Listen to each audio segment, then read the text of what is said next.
Наместо да се крпи, патниот правец Пробиштип-Крупиште ќе се обнови целосно. Се работи за делница долга околу 15 километри, која не е реконструирана во последните 2 децении.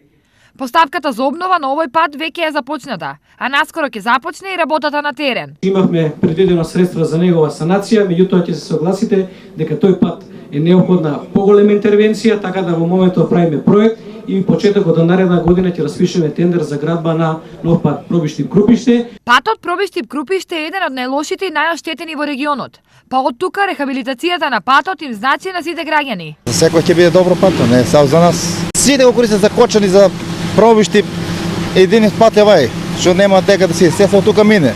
Патот моментално е у катастрофална состојба, посебно на два дела под Бучиште и под Гујновци е многу лош. Чекаме многу одамна да се направи тоа. А кога ќе биде, па ќе видиме, ќе чекаме. Во меѓувреме во завршна фаза се и подготвителните активности за изградба на патот Штип-Кочани. Ова година ќе го започнеме со градба новиот експресен пат Штип-Кочани, кој што е во 2 фази. Првата фаза е Штип-Пробиштип, втората фаза е Пробиштип-Кочани.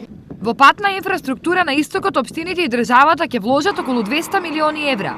Годинава треба да започне со градба и експресниот пат Штип-Радовиш, делницата Кочани-Делчево, како и регионалниот пат од Пробиштип кон Пониква.